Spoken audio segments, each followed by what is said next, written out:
വീട് ഞെട്ടിക്കുന്ന സ്വപ്നങ്ങളാ കാണുന്നത്. ഞാനും എന്റെ കെട്ട് കഴിഞ്ഞു വരെ കണ്ടു. കല്യാണം മുടക്കാൻ ഓരോ നമ്പർ കാണിച്ച് കാണിച്ച് കല്യാണം നേരത്തെ. ഇനിയിപ്പോ എന്ത് ചെയ്യടാ? ദൈവം എന്ന് പറഞ്ഞ ഒരാൾ മുകളിൽ ഇരിപ്പണ്ടല്ലോ, എന്തെങ്കിലും ഒരു വഴി കാണിച്ചു തരാതിരിക്കില്ല. എനിക്ക് ഒന്ന് ഫോൺ ചെയ്യണം. എടാ ചേട്ടാ, ഒരു അത്യാവശ്യം ഒന്ന് വിളിച്ചോട്ടെ. അല്ല അത് പിന്നെ എത്രയാണ്? 4850.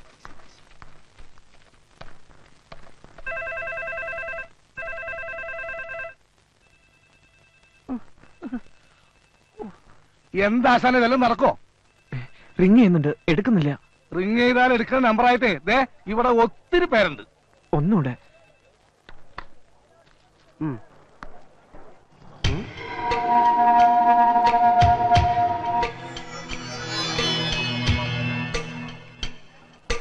കിട്ടുന്നില്ല. അതിന് വിളിച്ച സ്ഥലത്ത് ഫോൺ വേണം. ഫോൺ എടുക്കുന്നില്ല. എനിക്കൊന്ന് ഫോൺ ചെയ്യണം.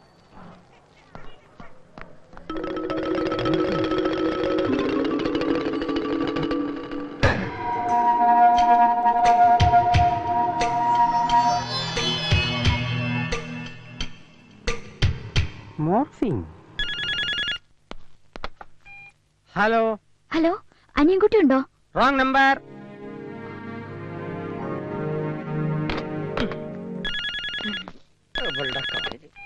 റോങ് നമ്പർ ആണെന്ന് പറഞ്ഞല്ലേ? താനെന്തിനാ ചൂടാവണേ?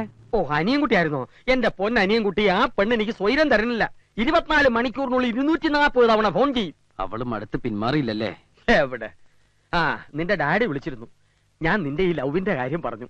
നിന്റെ ഡാഡി സമ്മതിച്ചു. ഉടനെ അവര് വരാന്ന്. എന്ത് കാര്യത്തിന്? അവര് വരുമ്പോഴേക്കും പെണ്ണ് വല്ലോന്റെ ഭാര്യയെ കഴിഞ്ഞിരിക്കും. നീ ആ കല്യാണം ഇതുവരെ മുടക്കിയില്ലേ? മുടക്കാൻ വെച്ച പാരം ഉറപ്പിൽ കലാശിച്ചു. ഉടനെ എന്തെങ്കിലും ചെയ്തില്ലെങ്കിൽ പപ്പ എനിക്ക് നഷ്ടപ്പെടും. അവൾ ഇതുവരെ അവനെ തിരിച്ചറിഞ്ഞിട്ടില്ലല്ലോ? ഇല്ല.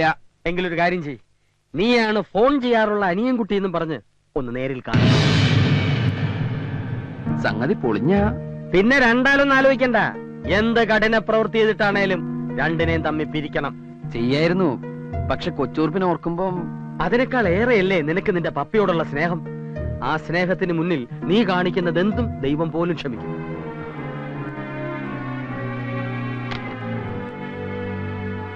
ആദ്യം അവളെ ഒന്ന് കാണാം. എക്സാം കഴിഞ്ഞ് പിറ്റേന്ന് തന്നെ മടങ്ങണം കേട്ടോ ആന്റി. തലേന്ന് രാവിലെ തന്നെ പെണ്ണിനെ ഇവിടെ എത്തിച്ചേക്കാം പോരെ? വീട്ടിലൊന്ന് പോയി വന്നാ പിന്നെ തിരിച്ചു പോകാൻ വലിയ മടിയാ എനിക്ക്. ജോലി കളയാനും പറ്റത്തില്ലല്ലോ. ആന്റി, ഈ ഡ്രസ് ഇടാല്ലേ? നിന്റെ ഇഷ്ടം മോളെ. ഇന്നിവക്ക് എന്തു പറ്റി? അല്ലെങ്കിൽ ബാംഗ്ലൂർക്ക് പോണ കാര്യം പറയുമ്പോ എന്നെ കെട്ടിപ്പിടിച്ച് കരയുന്ന പെണ്ണാ. ഈ എക്സാം കൂടി കഴിഞ്ഞാ പിന്നെ അങ്ങോട്ട് പോകണ്ടല്ലോ എന്ന് കരുതിയിട്ടായിരിക്കും. ഏയ്, കല്യാണം ഉറപ്പിച്ചതിന്റെ സന്തോഷമായിരിക്കും.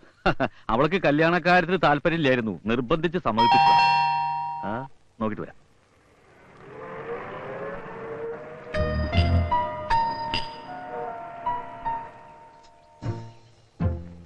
എന്നെ മനസ്സിലായോ? ഇല്ല.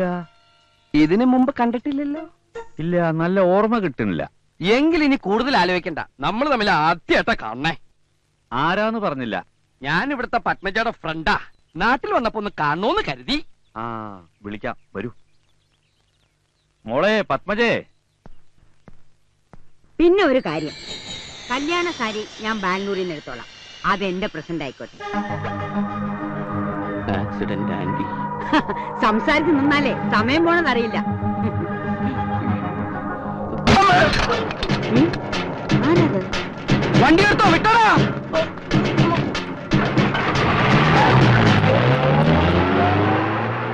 അയാളെവിടെ പോയോ? ആരാച്ചാ വന്നത്? ഇവിടെ കാണാന്ന് പറഞ്ഞു വന്നതാ.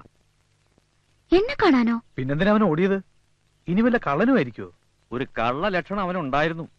ആരെങ്കിലും ആവട്ടെ മോളെ, നമുക്ക് ട്രെയിനിന് സമയമായി, ഇറങ്ങാം. ആ കൊച്ചുകുറുപ്പിനെ കണ്ടില്ലല്ലോ. വരും മുതലാളി, വരും.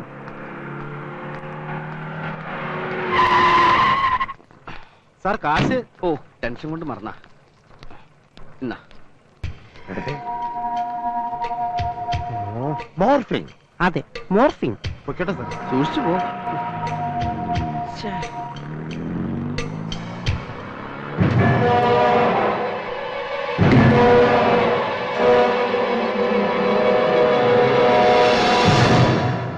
അവന്റെ മുഖം മൂടി വലിച്ച് കീറുപോയില്ലേ?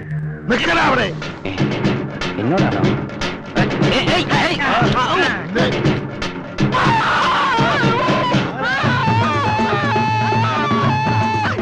എന്താ പ്രശ്നം? നിന്റെ ഈ മുഖം കൂടി കടിച്ചു കീറുക. അയ്യോ ആളത്തിന്റെ പിടിച്ചേക്കണേ. നിൽക്കില്ല.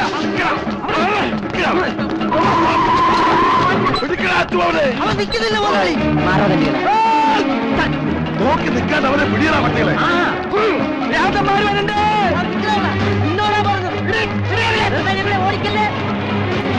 അയ്യോ ചവന്തീനി അയാളെന്നെ കടിച്ചീറാൻ വന്നു. ആ, വാടാ.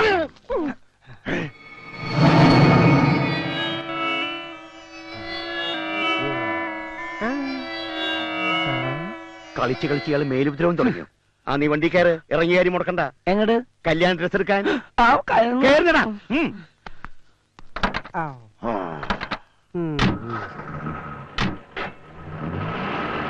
ഓട ശവന്തീനി. മുതലാളി അവര് രണ്ടുപേരെ ശ്രദ്ധിച്ചായിരുന്നോ? അത് രണ്ടും കൂടെ ഒന്നല്ല, രണ്ടാ. അപ്പോഴത് മോർഫിംഗ് അല്ല, തെറ്റുപറ്റിയത് നമുക്കാ. മുതലാളി, ഞാൻ നാന വായിച്ചെല്ലാം പഠിച്ചു.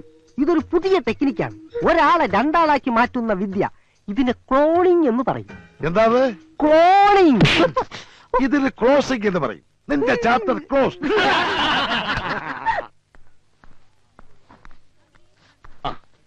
ഇത് കൊള്ളാം. ഇതൊരു ജോഡി എനിക്കെടുത്താലോ? കല്യാണത്തിന്റെ അന്ന് ചെത്താം.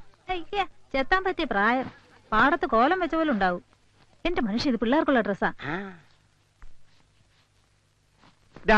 നിനക്കിത് ഇഷ്ടപ്പെട്ടോ നോക്കിയേ. എനിക്ക് ഈ കല്യാണത്തിന് ഇഷ്ടമല്ല, പിന്നെയല്ലേ ഡ്രസ്. എന്തെങ്കിലും ഒരു വഴി ആലോചിക്കണം.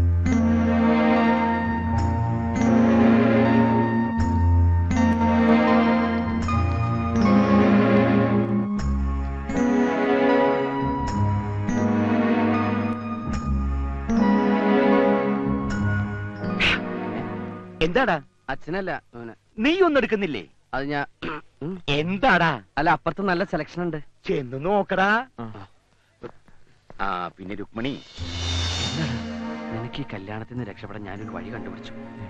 അല്പം സാഹസമാണ്, റിസ്ക് ഉണ്ട്, എന്നാലും പറയാം. പറയടാ. കല്യാണത്തിന്റെ അന്ന് രാവിലെ ഇവിടുന്നുള്ള ഫസ്റ്റ് ട്രെയിനിൽ നീ ഒളിച്ചോടുന്നു. ബാംഗ്ലൂരിലുള്ള എന്റെ വീട്ടിൽ നീ എത്തുന്നു. അവിടെ ചെന്ന് നീ നിന്റെ പത്മജിയെ കണ്ടെത്തുന്നു. എന്താ ആലോചിക്കണേ? നിന്റെ അച്ഛൻ്റെ അമ്മയുടെയും കാര്യം ഓർത്തിട്ടാണോ?